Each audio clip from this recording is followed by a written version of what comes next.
Hay lugares que no aparecen en los mapas turísticos, lugares donde la naturaleza intenta borrar todo rastro humano. Pero algunos vestigios insisten en seguir aquí, como cicatrices que se niegan a desaparecer. Isla Gorgona es uno de ellos. Durante décadas, esta isla colombiana escondió un presidio tan brutal que incluso los guardias temían patrullar de noche. Un lugar donde la propia selva parecía conspirar con los muros para que nadie saliera con vida. Y aunque el gobierno clausuró esa prisión hace años, algo oscuro siguió respirando entre sus ruinas. Algo que los sobrevivientes jamás se atrevieron a contar, hasta desaparecer ellos también. Lo que estás a punto de escuchar no es una leyenda urbana, ni un relato exagerado de algún prisionero. Son fragmentos reconstruidos de las últimas semanas dentro de la prisión más olvidada, y más aterradora, de América Latina. Porque, a veces, el enemigo no es la isla, no es la selva, no es el hambre. A veces, el peor enemigo es el propio ser humano. Y en Gorgona, ellos lo descubrieron demasiado tarde. En las costas del Pacífico colombiano existe una mancha verde en el mapa, una isla aislada, rodeada por aguas violentas y tormentas repentinas. Pocos conocen su nombre. Menos aún conocen su pasado. Esa isla es Gorgona, un pedazo de tierra tan hostil que fue llamado la Alcatraz colombiana. Construida en medio de la selva densa, la prisión de Gorgona nunca fue solo un centro de reclusión. Era una sentencia de muerte lenta. Fiebres, parásitos, depredadores, aislamiento absoluto. Quien era enviado allí, simplemente no regresaba. Cuando el presidio fue clausurado, muchos creyeron que la isla finalmente tendría paz. Que la naturaleza recuperaría lo que le pertenecía. Y lo hizo. Pero los ecos de lo que sucedió allí, nunca desaparecieron por completo. Historias susurradas por pescadores, relatos vagos de patrullas navales, sonidos inexplicables provenientes de las ruinas. El gobierno jamás divulgó detalles sobre las últimas semanas de la prisión. Documentos se perdieron, informes fueron destruidos, testigos silenciados por el trauma o por el miedo. Pero fragmentos surgieron con los años, diarios, cartas escondidas, mensajes interceptados por radios clandestinas. Y con ellos, una verdad perturbadora: la última tanda de prisioneros no murió por hambre, enfermedad o tormentas. Murió por algo mucho peor. Algo que caminaba con ellos. Algo que cazaba. Algo que, hasta hoy, convierte a Gorgona en un lugar que nadie, absolutamente nadie, se atreve a visitar. Cuando el bote militar empezó a reducir la velocidad, supe de inmediato que había cruzado un umbral del que no habría retorno. La selva se levantaba frente a mí como una muralla viva, densa, húmeda, respirando. Más allá, las montañas azules de la isla Gorgona parecían sostener nubes inmóviles, como si incluso el viento dudara en entrar allí. Para muchos era un paraíso natural, para mí, y para quienes habían llegado antes, era una boca abierta. Y aquel presidio, ahora en ruinas, era su garganta. Los guardias no hablaban mucho durante la travesía. Solo nos observaban, como si supieran con exactitud cuál de nosotros moriría primero. Yo escuchaba los motores del bote mezclándose con el rugido distante de la selva. Gorgona no mata, había dicho un capitán antes de embarcarnos. La gente se mata entre sí. En ese momento pensé que era solo una frase para intimidarnos. Con el tiempo, descubrí que era una advertencia. Cuando pisé el muelle, el olor salobre del mar se mezcló con el hedor agrio de la vegetación podrida. Se me clavó en la garganta, como si quisiera quedarse a vivir allí. La humedad era tan densa que sentía la camiseta pegada al cuerpo como una segunda piel. Los guardias nos alinearon en fila, y un oficial nos observó con su expresión vacía mientras pasaba lista. A cada nombre respondía una voz temblorosa. A muchos los llamaban por apodos criminales, a mí, simplemente Díaz. Mientras caminábamos hacia el presidio, escuché el primer rumor entre los reclusos más antiguos. ¿Viste los huesos?, susurró uno, con un acento que no identifiqué. No eran de animales, respondió el otro. Ambos se callaron cuando uno de los guardias los miró con advertencia. Pero ya era tarde. La semilla estaba sembrada. Algo se comía a alguien en aquella isla. El camino hacia la prisión era un túnel natural formado por árboles que crecían ladeados hacia el mar, como brazos gigantes tratando de escapar. Las aves gritaban desde algún punto oculto, pero no parecían aves normales, sus llamados eran roncos, casi humanos. A veces, detrás del follaje, veía figuras moverse rápido, demasiado rápido para ser monos. Los guardias no se inmutaban. Para ellos, aquello era rutina. El presidio apareció finalmente entre la vegetación como un monstruo de concreto abandonado. Sus muros estaban cubiertos de musgo, sus ventanas oxidadas parecían cuencas vacías. Las grietas corrían como venas por la fachada, y algunas se abrían tanto que revelaban habitaciones oscuras detrás. Las puertas, enormes y metálicas, estaban torcidas por la humedad y por otras fuerzas que imaginaba más violentas. Una sensación visceral me atravesó cuando cruzamos la entrada principal. Era como si la prisión exhalara sobre nosotros un aire viejo, rancio, lleno de memoria. Sentí algo frío en la nuca, como dedos invisibles. No era imaginación, lo vi también en los demás. Nadie respiraba normalmente. Nadie parpadeaba. Bienvenidos a su nuevo hogar, dijo el alcaide, un hombre alto, de piel curtida por el sol, con ojos tan oscuros que parecían pozos sin fondo. Aquí no hay fugas. Aquí no hay rescates. Y aquí, si desaparecen, nadie pregunta por ustedes. No sonrió. No necesitaba hacerlo. Nos llevaron a los pasillos principales. El eco de nuestros pasos parecía rebotar demasiado tiempo en las paredes, como si se negara a morir. Cada celda que pasábamos tenía marcas, arañazos, nombres incompletos, dibujos de ojos, fechas que terminaban abruptamente. En una de las paredes había algo escrito con carbón o quizá con algo peor, no era hambre. Era la isla. Pregunté a un recluso veterano qué significaba. Que aquí nadie muere de una sola cosa, respondió, sin mirarme. Uno empieza por hambre, pero termina, de otra forma. No quise entender lo que insinuaba, pero sus palabras se pegaron a la piel como polvo mojado. Mi celda era pequeña, apenas espacio para una litera oxidada y un balde que servía como baño. Al apoyar la mano en la pared, sentí la humedad filtrar por el concreto como si la prisión sudara. O respirara. Mi compañero de celda, un hombre de barba espesa y piel oscura, me observaba desde la litera superior sin decir palabra. Tenía los ojos rojos, irritados, como si no hubiera dormido en días. ¿Primer día?, preguntó después de un largo silencio. Asentí. Entonces escucha bien, dijo, mientras bajaba la mirada hacia mí. Cuando apagan las luces, no mires hacia el pasillo. Si ves algo, finge que no lo ves. Y si escuchas pasos, no son de los guardias. El sonido de una campana oxidada retumbó en todo el presidio. Era la señal del encierro nocturno. No había ventanas reales, solo pequeñas ranuras que dejaban pasar el sonido de la selva, nunca la luz.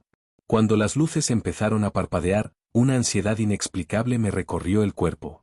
La isla cambiaba de expresión cuando caía la noche, lo sentía. Como si la oscuridad la hiciera más consciente de nuestra presencia. Un guardia pasó cerrando cerrojos, uno por uno. Cuando el nuestro se cerró con un golpe, mi compañero se recostó y cubrió la cabeza con una manta. Haz lo mismo, ordenó. ¿Por qué?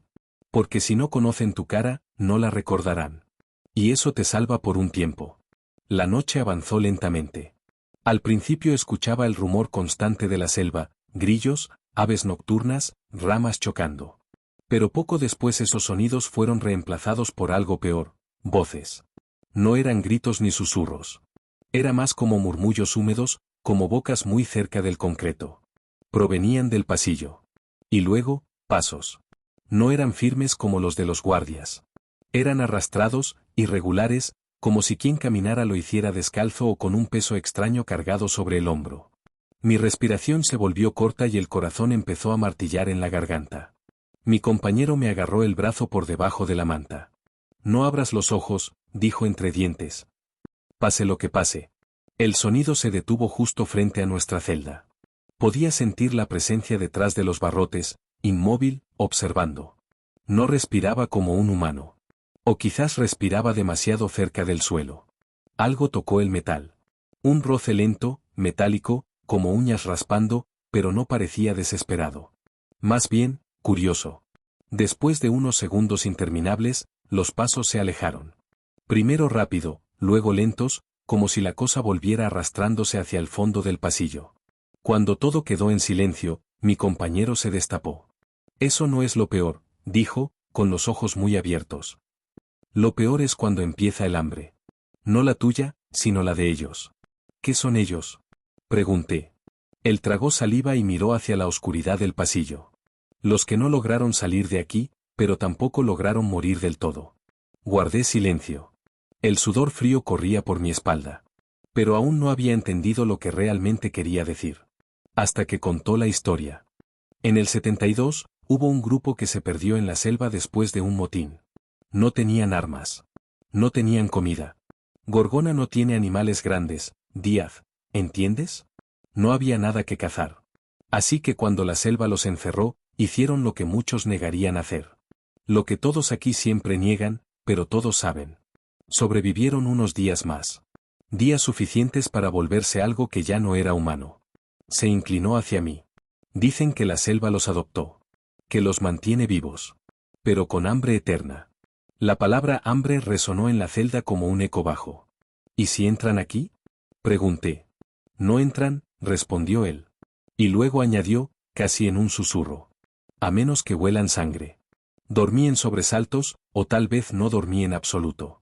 El amanecer llegó con una luz grisácea filtrándose por la ranura superior de la celda. Los guardias abrieron los cerrojos como si nada hubiese ocurrido. Los reclusos salieron lentamente, algunos con marcas nuevas en los brazos, otros con la mirada perdida. Nadie preguntaba nada. Todos sabían. Mientras caminábamos hacia el patio, escuché un nuevo rumor. Encontraron restos cerca del túnel viejo. ¿Restos de qué? No de animales. La palabra restos flotó en el aire como una mosca sobre un cadáver. Y fue entonces cuando lo entendí, la isla no solo encerraba. Alimentaba. Y el presidio era apenas la entrada. La primera noche en Gorgona me enseñó que el silencio nunca existe en una isla así. Incluso cuando el viento descansaba, la selva seguía murmurando, como si respirara al ritmo de los hombres que intentaban sobrevivir dentro del presidio. Pero nada se comparaba al sonido que más atormentaba a los recién llegados, el rugido del mar golpeando las rocas, mezclado con el eco distante de gritos que ya no eran humanos. El guardia que me escoltó en mi llegada lo había dicho con una sonrisa torcida. Aquí, si el mar no te traga, la selva te come. Y si tienes más mala suerte, te comen los que todavía viven. Creí que era una broma cruel. Esa ilusión murió al segundo día. El amanecer en Gorgona siempre olía a hierro oxidado y humedad. Las paredes del presidio, descascaradas y devoradas por hongos verdes, parecían sangrar agua por las grietas. El suelo estaba tan húmedo que uno podía sentirlo temblar bajo los pies, como si hubiera un animal enorme moviéndose bajo la tierra. Los prisioneros despertábamos antes de la luz. No porque quisiéramos, sino porque el hambre nos obligaba a mantenernos alertas. Comer era un lujo extraño. La ración diaria consistía en un caldo gris, una mezcla indefinible de restos hervidos y agua salada, que los guardias llamaban sopa de supervivencia. A veces había un pedazo de raíz. A veces, una espina de pescado. A veces, nada. El hambre que se alojaba en el estómago no era un vacío común. Era un animal vivo. Y estaba impaciente. Ese día comenzó con un rumor que viajó entre celdas como una ráfaga venenosa. Habían encontrado un cuerpo cerca del antiguo pozo, desfigurado, sin carne en los antebrazos ni en el pecho. Los guardias querían tratarlo como ataque animal, pero los hombres del pabellón 3 sabían la verdad. Eso no lo hizo una serpiente, dijo un interno llamado Cuellar, un hombre gigantesco con cicatrices en forma de garras en la espalda. Eso lo hizo gente con hambre. No quería creerlo. Pero todos en Gorgona sabíamos que había internos que habían perdido el juicio, o quizás lo habían encontrado, en el peor sentido posible. Algunos vivían en los límites de la prisión, en antiguos túneles que ya no se usaban. Uno de ellos era llamado Los Hundidos. Nadie se acercaba a ellos. Nadie hablaba de ellos. Pero todos sabían que existían. El sargento Barreiro, jefe de vigilancia, reunió a un grupo para investigar el incidente. En realidad, solo quería encontrar a quien fuera responsable para castigarlo, o bien, hacer desaparecer el problema. Pero lo más inquietante de todo fue la manera en que nos observó mientras hablaba, como si buscara signos de debilidad. No quiero animales en este presidio, dijo con su voz gruesa y seca. Si alguno de ustedes cree que puede esconderse entre sombras y alimentarse de otros, se equivoca. Aquí el único depredador somos nosotros. Los guardias rieron. Nadie más. Barreiro ordenó que 2 prisioneros lo acompañaran a inspeccionar los túneles antiguos. Primero nadie se movía. Después, un guardia señaló con el machete hacia mí. Ese. El recién llegado. ¿Y tú, Cuellar? No teníamos opción. El camino hacia los túneles era una mezcla de barro, raíces expuestas y rocas que parecían dientes saliendo de la tierra. Las plantas crecían tan salvajes que algunas tenían espinas capaces de desgarrar la piel como si fuera papel mojado. La humedad era tan fuerte que cada respiración sabía a moho. Cuellar caminaba delante de mí, y podía escuchar su respiración pesada, marcada por un miedo que él intentaba disimular. El tipo medía casi 2 metros, pero en Gorgona, el tamaño no significaba nada. El miedo se comía a todos por igual. ¿Qué sabes de lo que pasó? Le pregunté en voz baja. Lo suficiente para no querer estar aquí. ¿Qué cosa? Que el hambre cambia a los hombres.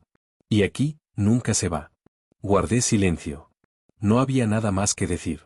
Los guardias iban detrás de nosotros, riéndose, empujando la maleza con sus machetes mientras nos observaban. Como si esperaran que algo nos saltara encima. O peor, como si quisieran que pasara. Llegamos al boca del túnel viejo, una abertura negra entre piedras cubiertas de líquenes y raíces gruesas como serpientes dormidas. El aire que salía de allí estaba helado. Demasiado helado para un lugar tropical. Barreiro ordenó entrar. Revisen. Si encuentran ratas, mejor, son proteína. Los guardias rieron de nuevo. Cuellar me miró. No hizo falta hablar. Ambos sabíamos que aquello no era un simple túnel. Era un nido. Y bajo Gorgona, algo más vivía. Avanzamos con una lámpara portátil oxidada, cuya luz temblorosa apenas iluminaba 1 metro por delante. El suelo estaba cubierto de lodo, pero también había huellas. Muchas. Algunas recientes. Y ninguna parecía de un animal. Aquí han estado, susurró Cuellar. ¿Ellos? Los hundidos. Los que ya no comen lo que nos dan. Los que, se detuvo, ya no son como nosotros. Su voz se quebró. Yo también comenzaba a sentirlo. Una sensación fría recorriendo la columna. No era solo miedo, era la certeza de que no estábamos solos. La lámpara comenzó a fallar. Un chasquido eléctrico. Otro. Entonces escuchamos el primer sonido. No un rugido. No un grito. Era algo peor, masticación. Un sonido húmedo. Repetitivo. Que llenaba el túnel como un eco macabro. La lámpara parpadeó una vez más y, por un instante, la luz mostró algo al fondo. 2 figuras encorvadas sobre un cuerpo. Sus espaldas huesudas subían y bajaban con cada mordida. Sus manos, sucias de barro seco mezclado con sangre, desgarraban con una desesperación animal. Cuellar quiso gritar. Yo también. Pero la lámpara se apagó. Y la oscuridad tragó todo. No sé cuánto tiempo estuvimos inmóviles. Quizá segundos. Quizá minutos. Lo único que recuerdo con claridad es el olor. Un olor ácido, denso, como carne cruda dejada bajo el sol. Un olor que llenaba la garganta y que no se podía sacar ni tragando saliva.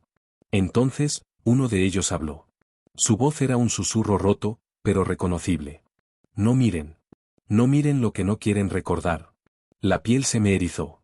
Cuellar retrocedió. Yo hice lo mismo. Pero entonces escuchamos cómo se arrastraban hacia nosotros. Rápido. Demasiado rápido. Corrimos hacia la salida del túnel, pero la oscuridad nos golpeaba con su peso. Sentía sus dedos rozando mis tobillos. O tal vez era mi imaginación. No quise averiguarlo. Cuellar gritó. La luz. La luz. Y entonces, por fin, vimos el resplandor de afuera entrando por la boca del túnel. La esperanza nos estalló en el pecho. Nos lanzamos hacia ella. Salimos prácticamente cayendo al suelo. Los guardias nos miraron sin comprender. ¿Qué diablos les pasó? Dijo uno de ellos. Yo no podía hablar. Cuellar tampoco. Pero Barreiro sabía. Lo vi en su expresión endurecida. ¿Los vieron? Preguntó. No respondimos. No hacía falta. Barreiro escupió al suelo. Entonces ya entienden por qué nadie escapa de esta isla. Esa noche, en el presidio, el miedo tenía un sabor distinto. No era solo miedo a los guardias, ni al mar, ni a las serpientes. Era miedo a los propios hombres que habían perdido la humanidad en la oscuridad del hambre. Los hundidos. Los que se quedaron demasiado tiempo en los túneles, sin comida, sin luz, sin esperanza. Los que descubrieron que la carne humana, al final, no sabía a muerte, sino a supervivencia. No pude dormir. Cada vez que cerraba los ojos, veía esas figuras encorvadas, devorando al muerto como si fuera la última comida del mundo. Pero lo peor no era la imagen. Lo peor era una pregunta que comenzaba a formarse dentro de mí. ¿Cuánto tiempo pasaría antes de que el hambre me llevara al mismo lugar? Gorgona tenía esa manera particular de transformarte lentamente. Primero el silencio te rompía. Luego la comida te faltaba. Después, la oscuridad comenzaba a hablarte. Y al final, uno escuchaba. Esa noche, escuché algo más. Un susurro proveniente del pasillo, donde el viento no podía llegar. El hambre no es el monstruo. El monstruo eres tú cuando intentas llenarla. Me levanté de golpe. Miré por entre los barrotes. No había nadie. O quizás, nunca estuvo vacío. Las noches en la isla Gorgona nunca fueron silenciosas. El viento que golpeaba la selva parecía llevar voces, gritos antiguos que se mezclaban con los nuevos.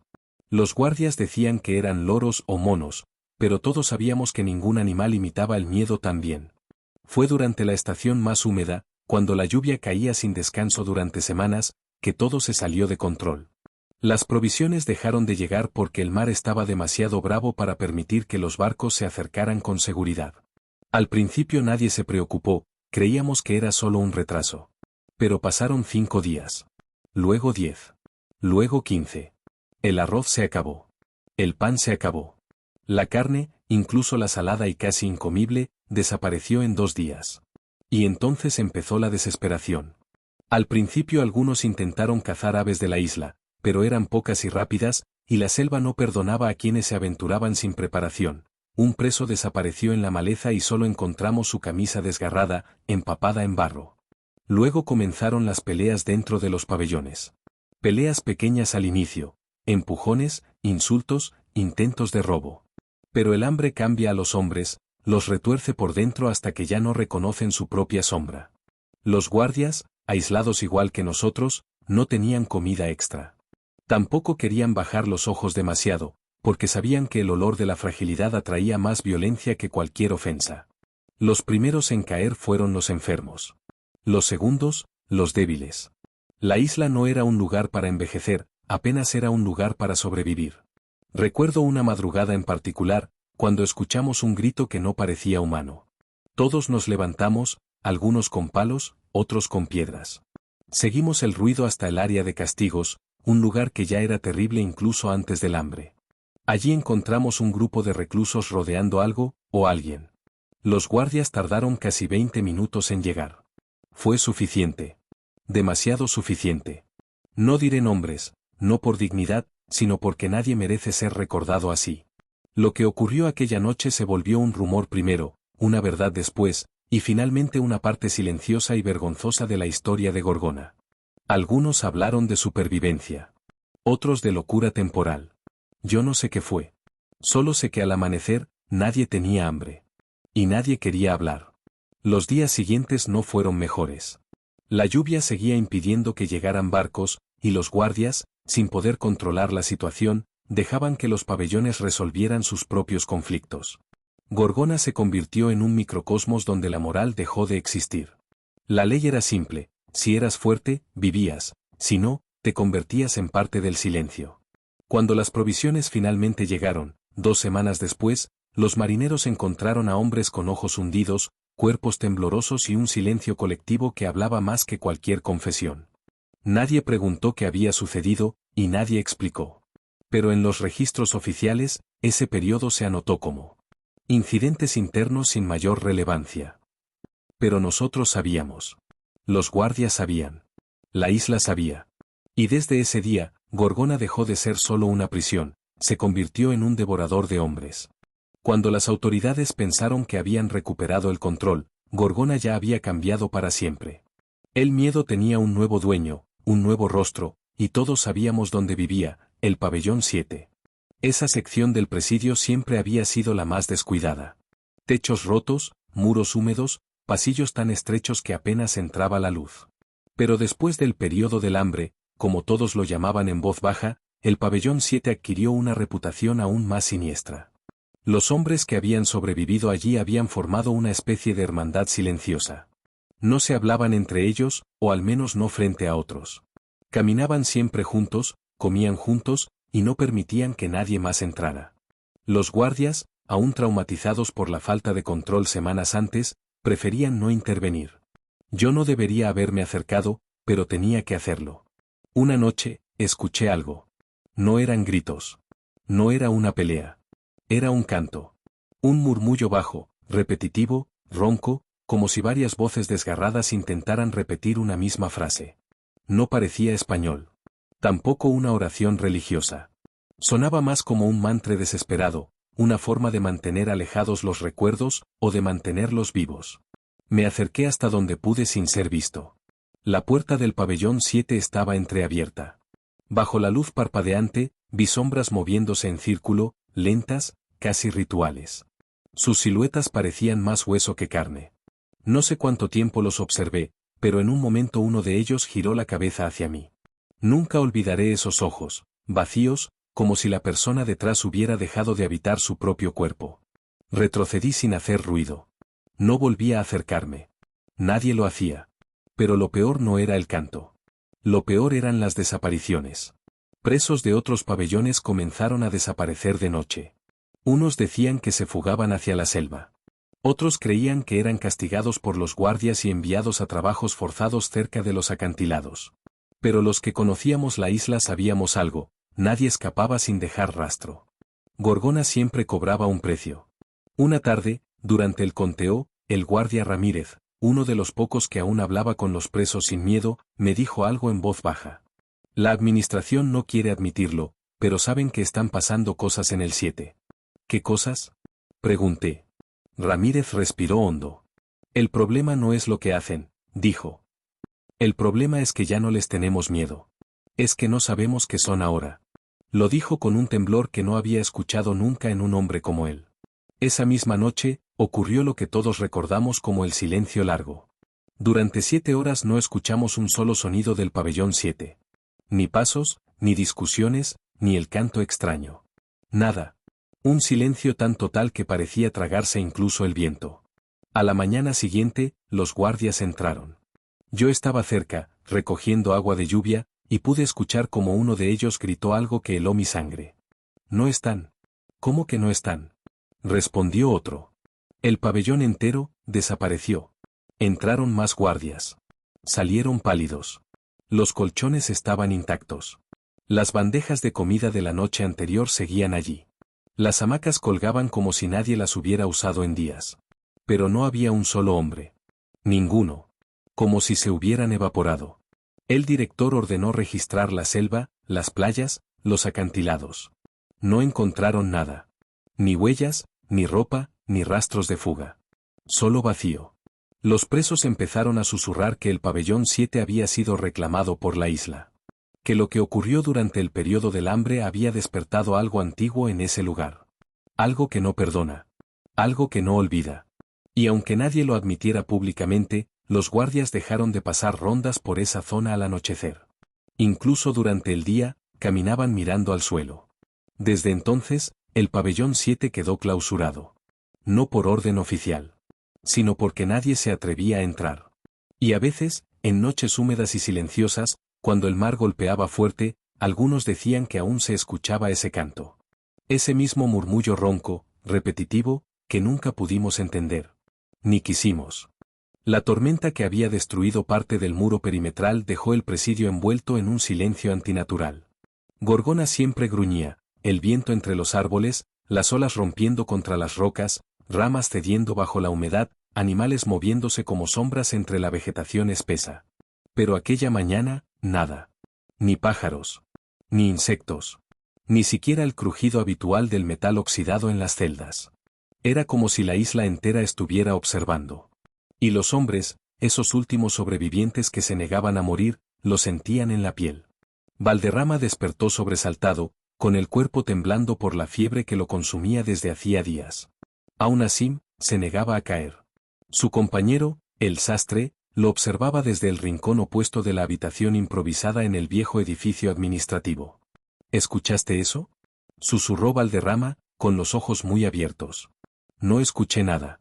Y eso es lo que me preocupa, respondió el sastre, apretando entre las manos un pedazo de madera afilada como si fuera un arma. La noche anterior, uno de los reclusos había desaparecido. No encontraron sangre. No encontraron huellas. No encontraron restos. Simplemente, había dejado de existir. Valderrama sabía lo que eso significaba. Alguien había decidido que la supervivencia ya no sería colectiva. Sería individual. Yo caminaba por el corredor inundado, con la linterna improvisada temblando entre mis dedos. Cada paso producía un eco hueco contra el concreto cubierto de musgo. El agua sucia me llegaba casi hasta los tobillos, fría como una mordida. La humedad hacía que mi respiración se pegara a mi garganta. Me aproximé a la antigua cocina del presidio. La puerta estaba entreabierta, moviéndose lentamente con el viento húmedo que entraba desde las ventanas rotas. Lo que sea que estés buscando ahí, no te va a gustar, susurró Valderrama detrás de mí. Pero ya estaba empujando la puerta. El olor me golpeó como un muro. Un aroma agrio, espeso, saturado de humedad, carne y algo más, algo quemado. Algo muerto. En la esquina, sobre una mesa destruida, estaba lo que quedaba del recluso desaparecido. No tenía marcas de animales. Tenía cortes. Deliberados. Humanos.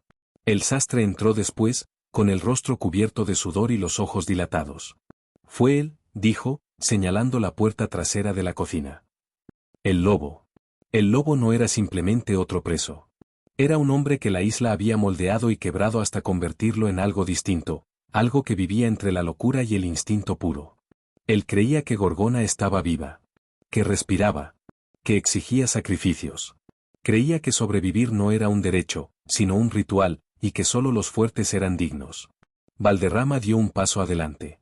Si él empezó a cazar, nadie sale de aquí vivo. Sentí un estremecimiento recorrerme la nuca. No era miedo. Era certeza. Aquello ya no era supervivencia. Era una guerra silenciosa. Brutal. Inevitable. La tragedia se volvió desesperación pura cuando intentamos huir por el antiguo muelle. La balsa improvisada seguía allí, o lo que quedaba de ella. Habíamos pasado semanas reuniendo pedazos de madera, sogas viejas, láminas oxidadas, cualquier cosa que pudiera flotar o sostener peso. Pero cuando llegamos, estaba destruida. No por el mar. Por manos humanas. Golpes. Cortes. Troncos arrancados de cuajo. Nudos deshechos a propósito. Y en el centro, como un mensaje, como una burla, se alzaba un hueso humano tallado en forma de lanza. Valderrama empezó a reír. No un riso de humor, no un alivio histérico, sino una risa fragmentada, aguda, desesperada. Una risa de quien ya entendió que está atrapado. Él nos quiere aquí. Hasta que uno de nosotros caiga. O hasta que caigamos todos.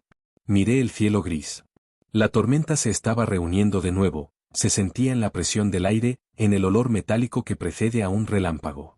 El mar rugía con furia creciente, como si quisiera arrancar la isla del mapa. La selva vibraba con vida, pero una vida hostil, venenosa, hambrienta. Y el lobo estaba allí afuera, entre esas sombras verdes. Observándonos. Esperando. Gorgona había tomado decenas de vidas a lo largo de su historia. Guardias, prisioneros, fugitivos fallidos. La isla no perdonaba. Pero ahora parecía satisfecha. Como si por fin tuviera un espectáculo digno de su monstruosa reputación. La supervivencia se había convertido en un juego. Y las reglas eran simples. Mata o muere. Esa noche, algo cambió dentro del grupo. Nos refugiamos en el antiguo comedor, uno de los pocos espacios que aún tenía techo. Apenas éramos 6, Valderrama, el sastre, yo y 3 hombres más. 6 de los casi 40 que habían sobrevivido a los primeros meses de caos. El sastre desdobló un mapa rudimentario sobre el piso. Un pedazo de tela con líneas marcadas a fuego y tierra. Encontré una ruta, dijo en voz baja, mirando a cada uno de nosotros. Un sendero viejo, del tiempo en que los guardias patrullaban toda la isla. Si llegamos al faro, quizá haya algo útil. Una radio vieja. Un bote. Restos de equipo militar. Algo. Por primera vez en semanas, vi esperanza en los ojos de los demás. Una chispa pequeña, pero real. Pero yo sabía lo que eso significaba. El faro estaba en la parte más aislada, más densa, más peligrosa de la isla. Y el lobo conocía ese territorio como si fuera un animal nacido allí. Si nos vamos, él lo sabrá, dijo Valderrama. El sastre sonrió. No un gesto amable, sino uno firme. Convicto. Entonces que venga, respondió. Fue en ese instante que entendí, no solo estábamos intentando escapar. Estábamos enfrentando el último capítulo de aquel infierno. El capítulo final de una historia que Gorgona llevaba décadas escribiendo con sangre, hueso y silencio. Y ahora nos tocaba a nosotros forzar un final. El grupo partió antes del amanecer. La selva estaba húmeda y pesada, las hojas brillando con la lluvia de la madrugada. El aire tenía olor a tierra, moho y sal. A cada paso, el narrador sentía el corazón martillar en el pecho. No por el cansancio, sino por la sensación de que algo lo seguía. El lobo estaba cerca. Podía sentirlo. Como una presencia detrás de los árboles. Un susurro en el viento. Un arrastre leve sobre el barro. Pequeño. Casi imperceptible. Pero presente. Valderrama caminaba al frente, a pesar de la fiebre. Testarudo como siempre. Decidido a no morir allí. El sastre venía justo detrás con una cuchilla improvisada. El narrador cerraba la retaguardia. El sendero hacia el faro era estrecho, subiendo lentamente por la ladera hasta un acantilado donde el mar golpeaba con furia. El faro, visto desde la distancia, parecía un diente blanco y roto incrustado en la isla. Un monumento olvidado. Un guardián silencioso. ¿Cuánto falta?, preguntó uno de los hombres, exhausto. 1 hora. Tal vez menos, respondió el sastre, aunque su voz carecía de convicción. A mitad del camino encontraron el primer aviso. Un cuerpo. O lo que quedaba de uno. Atado a un árbol con cuerdas hechas de tiras de lona. Los ojos arrancados. La boca cosida con fibras vegetales. Un símbolo tallado en el pecho con alguna hoja afilada. El sastre se puso pálido. Es el mismo símbolo que encontramos en la cocina. Valderrama se acercó y tocó las marcas. El lobo está marcando territorio. El narrador tragó duro. O está marcando el camino. El sendero se volvió más difícil conforme subían. La vegetación se hacía más densa. El sonido del mar se mezclaba con el crujido de las hojas. Con cada minuto, se hacía más claro que alguien, o algo, estaba allí con ellos. Cuando la tormenta finalmente los alcanzó, ya estaban expuestos en el acantilado. La lluvia caía con fuerza, cortando el rostro como pequeñas hojas de vidrio. El viento empujaba sin descanso.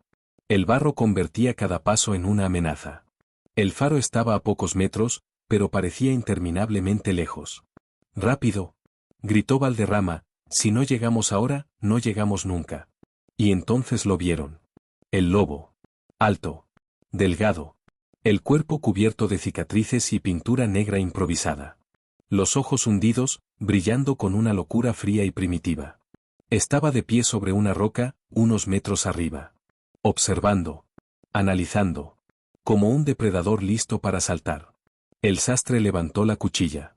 Viene por nosotros. El lobo sonrió. Una sonrisa lenta, casi infantil. Y luego desapareció entre la vegetación. La carrera hasta el faro fue un caos. Pasos resbalando en el barro. Gritos ahogados. La tormenta rugiendo como un monstruo vivo.